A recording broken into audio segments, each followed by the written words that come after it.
Kalau ngomongin militer Jepang di Perang Dunia Kedua, apa sih yang pertama kali kamu pikirin? Semangat para pejuangnya berperang? Atau mungkin serangan Banzai dan kamikaze-nya? Buat Mimin pribadi, jawabannya adalah armada kapal induk IJN dan berbagai perkembangan teknologi di baliknya. Di awal Perang Dunia Kedua, Jepang yang adalah bangsa Asia begitu ditakuti oleh militer sekutu karena militernya berhasil menaklukkan wilayah yang sangat luas dalam waktu singkat. Prestasi ini memang terlihat jauh lebih hebat bahkan jika dibandingkan militer Italia yang adalah bangsa Eropa. Mengapa? Selain karena teknologi militer Jepang yang saat itu bukan kaleng-kaleng, IJN bisa dibilang sangat beruntung karena berinvestasi di bidang yang tepat. Teknologi masa depan bernama kapal induk yang memungkinkan Jepang memiliki pangkalan udara bergerak. Tanpa armada kapal induk Kido Butai yang paling mutakhir ini, tidak mungkin ada event Pearl Harbor yang artinya hampir mustahil terjadinya perang Pasifik dalam Perang Dunia Kedua. Jadi, bagaimanakah kisah di balik kapal induk IJN dan kiprahnya di awal perang serta akhir perang? Mimin bakal jelasin semuanya dalam konten ini. Ngomongin tentang IJN, kita harus paham sekilas mengenai sejarah dari Jepang itu sendiri. Setelah restorasi Meiji, Jepang mengalami dua perang besar yang sangat mempengaruhi perkembangan mindset para perwira IJN di kemudian hari. Dua perang ini adalah First Sino-Japanese War, di mana IJN berhasil mengalahkan armada paling modern dari dinasti Qing, dan Russo-Japanese War, di mana IJN berhasil mengalahkan Rusia yang adalah bangsa Eropa. Persamaan keduanya adalah militer Jepang berhasil memenangkan pertempuran laut yang nantinya berdampak besar dalam hasil akhir di kedua perang tersebut. Hal ini membuat militer Jepang menginvestasikan anggaran yang besar kepada IJN yang bisa dibilang dipercaya dapat menentukan nasib negara kepulauan tersebut. Mereka percaya apabila di kemudian hari Jepang berperang, menang atau kalahnya akan ditentukan oleh kemenangan IJN. Mimin yakin kalian sudah sering mendengar IJN menjadi rival utama dari IJA. Namun tahukah kamu, di dalam tubuh IJN sendiri juga terjadi persaingan? Lah, emang apa sih yang menjadi topik persaingan mereka? Para perwira Jepang memperdebatkan bagaimanakah cara terbaik mereka mencapai kemenangan dalam perang terbatas atau perang singkat yang menentukan. Maksudnya gimana ya, Min? Masih ingat saat Jepang menang melawan Cina dan Rusia? Bukankah kedua negara ini memiliki SDA dan SDM yang melimpah dibandingkan Jepang? Kok bisa sih Jepang yang menang? Karena IJN mengalahkan angkatan laut musuhnya dengan begitu telak, yang kemudian Jepang memasuki meja perundingan dengan posisi yang jauh lebih unggul dibandingkan lawannya. Perdebatan di angkatan laut terjadi akibat perkembangan teknologi pesawat. Para laksamana dihadapkan dengan kenyataan bahwa perang di laut tidak lagi antar kapal melawan kapal yang berbaris lalu saling tembak-menembak seperti di film Jack Sparrow. Namun kini, adanya keterlibatan dari pesawat terbang. Masalahnya, kemanakah IJN harus memfokuskan anggarannya yang terbatas itu? Apakah kapal perang berbaja tebal dan meriam raksasa yang sudah teruji di berbagai medan perang? Ataukah bertaruh terhadap konsep kapal induk yang mungkin saja memainkan peranan penting di masa depan? Tidak heran bukan kalau para perwira IJN ini saling terpecah? Semua berubah setelah Perang Dunia Pertama, di mana negara-negara yang sudah jenuh akan perang dan khawatir terjadi perlombaan senjata berkumpul dan menghasilkan Washington Naval Treaty. Perjanjian ini membatasi jenis dan berat maksimal kapal yang boleh dimiliki dengan rasio ini.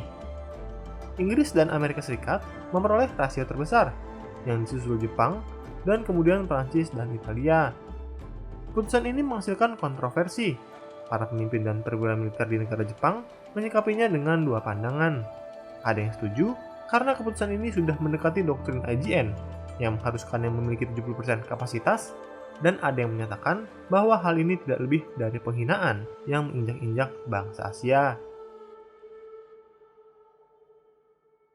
Terlepas dari apapun pandangannya, perubahan drastis ini sangat mempengaruhi mindset dari para perwira IJN karena terjadi di luar dugaan dan perencanaan sebelumnya. Sebagai contoh, Akagi dan Kaga yang bisa dibilang merupakan kekuatan inti dari Japanese First Carrier Division yang nantinya sangat terkenal karena penyerangan Pearl Harbor. IJN Akagi yang dibangun pada 5 Desember 1920 sebelumnya didesain sebagai kapal tempur penjelajah dari kelas Amagi. Alhasil biar lolos dari Washington Naval Treaty, kapal yang sebenarnya masih lagi dibangun ini terpaksa dirombak total menjadi kapal induk. Untung masih sempat dirubah. Bayangin aja kalau udah jadi. Masa semua kapal-kapalnya harus dibesi tuain? Aegean Akagi mulai bertugas dari 25 Maret 1927 yang dilengkapi dengan 3 dek pesawat. Fitur ini membuatnya lebih unggul dibandingkan kapal induk dari Royal Navy Inggris seperti HMS Glorious, Furious, dan Courageous. Aegean Akagi mampu membawa 21 Mitsubishi A6M0, 18 Aichi D3A, dan Nakajima B5N. Mirip seperti cerita Aegean Akagi, Aegean Kaga awalnya dibuat sebagai kapal tempur kelas Tosa, namun mengalami perubahan drastis menjadi kapal induk. Kapal yang mulai dibangun pada 19 Juli 1920 dan bertugas pada 30 November 1929 ini juga dilengkapi dengan 3 dek pesawat. Perbedaannya dengan Akagi adalah ia sanggup membawa 21 Mitsubishi A6M0, 27 Daichi D3A, dan 27 Nakajima B5N.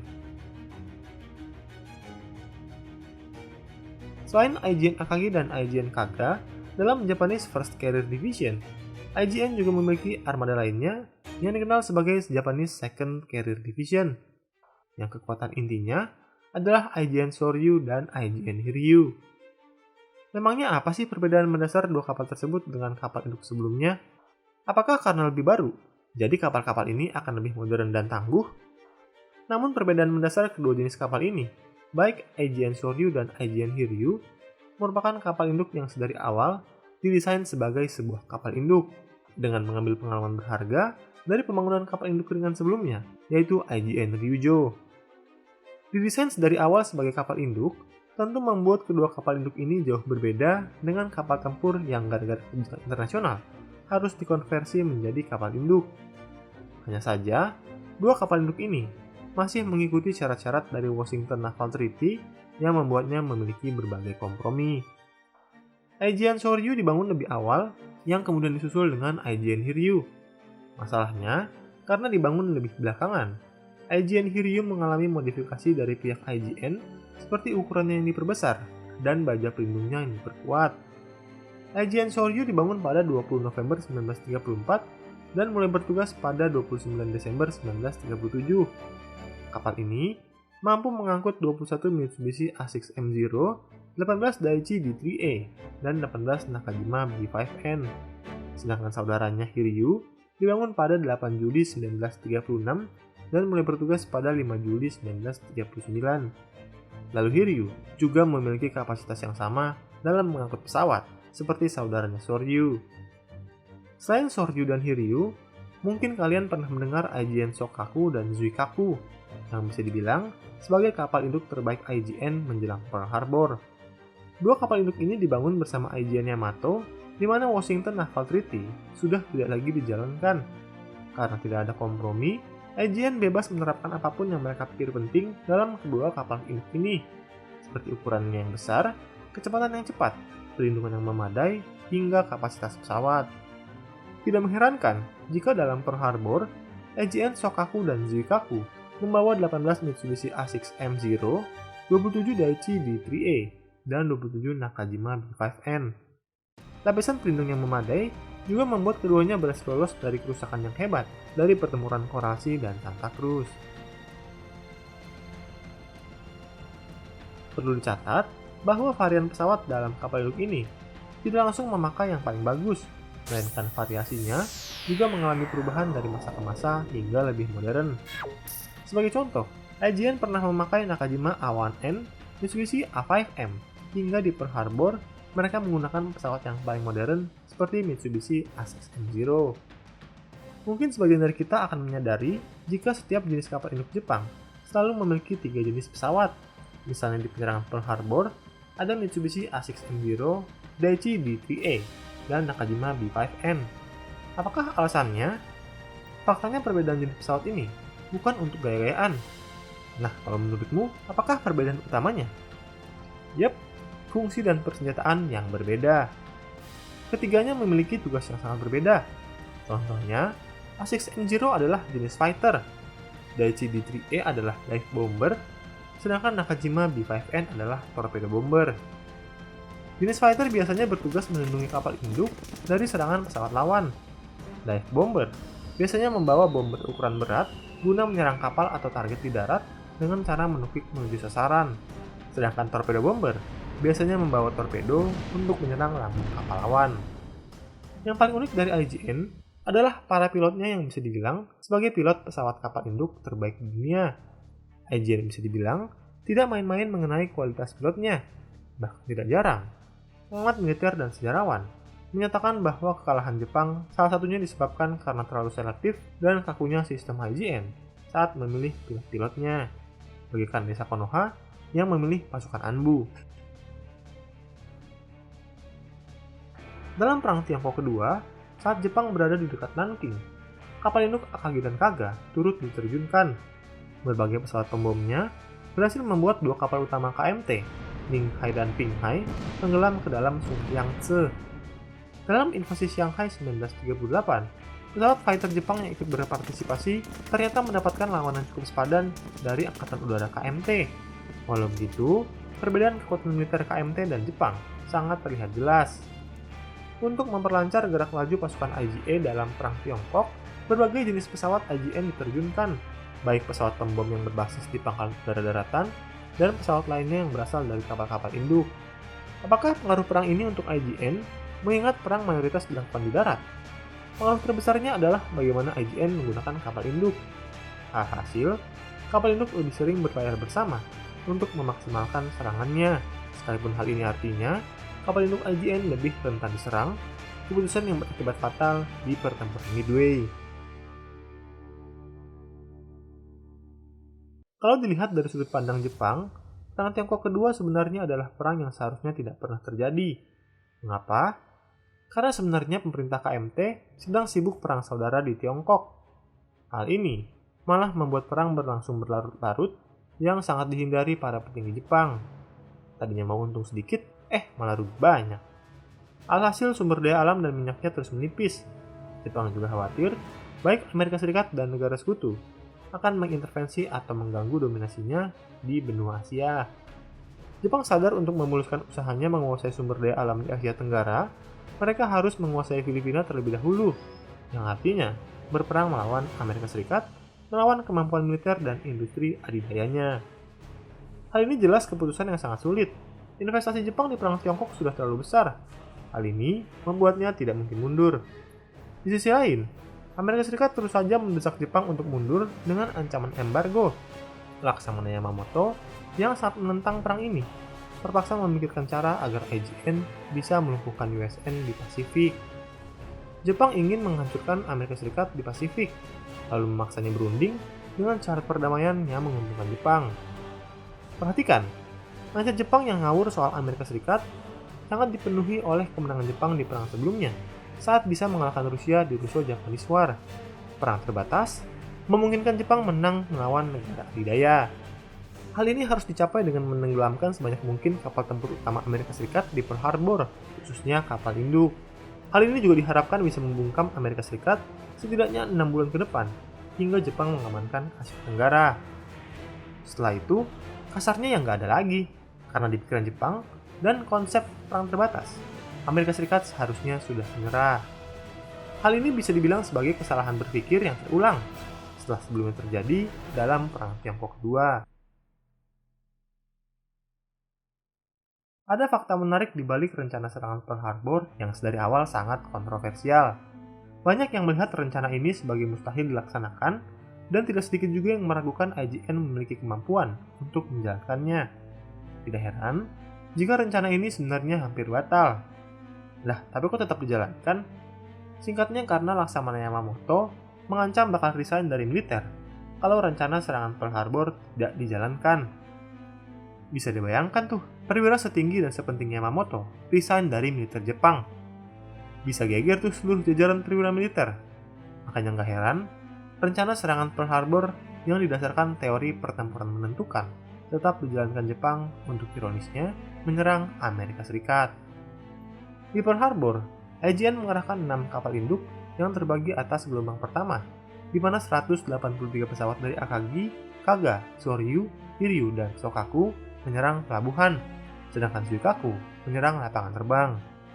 Karena tidak ada kapal induk Amerika Serikat seperti laporan mata-mata Jepang, kapal perang Amerika Serikat yang sedang bersandar langsung diserang, termasuk USS Arizona yang terkena bom dan ledakan beruntun. Kapal ini nantinya akan menjadi saksi bisu dan monumen penghormatan bagi para pelaut Amerika Serikat yang tewas dalam serangan tersebut. Gelombang kedua tidak terlalu sukses, walau berhasil merusak beberapa destroyer. Hal ini karena sistem pertahanan udara sudah bisa menembak dengan efektif.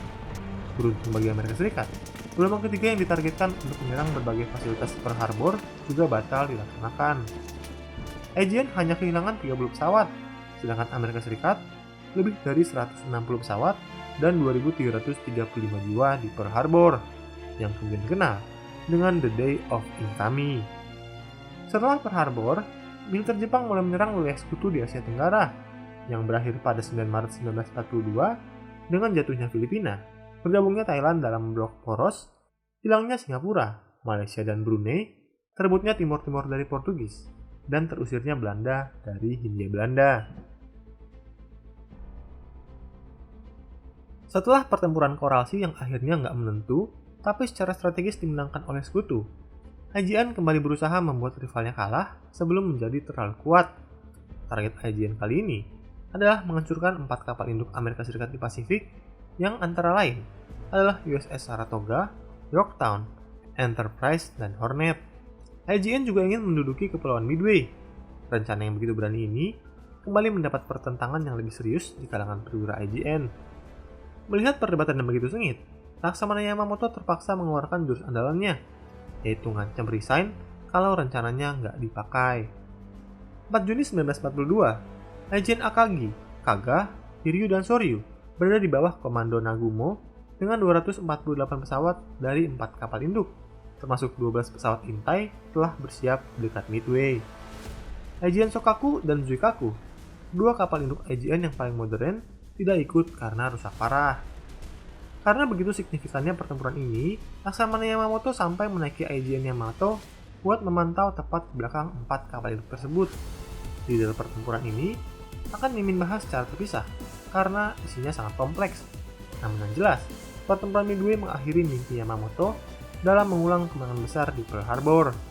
Bahkan kini giliran AGN yang harus membayar mahal dengan kehilangan 4 kapal induk yang paling berpengalaman. Walau sebenarnya, lawannya hanya mengerahkan lebih sedikit kapal induk dalam pertempuran tersebut.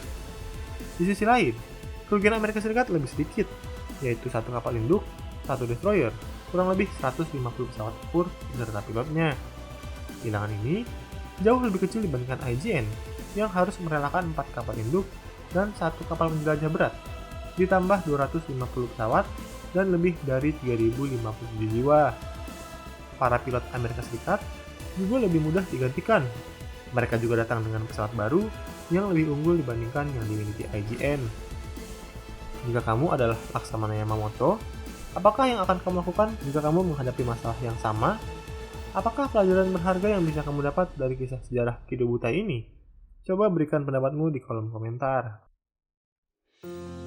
Hai, terima kasih sudah menonton dan belajar sejarah bersama Inspek History. Jangan ragu untuk berikan komentar, like, dan bagikan bila kamu merasa konten ini bermanfaat.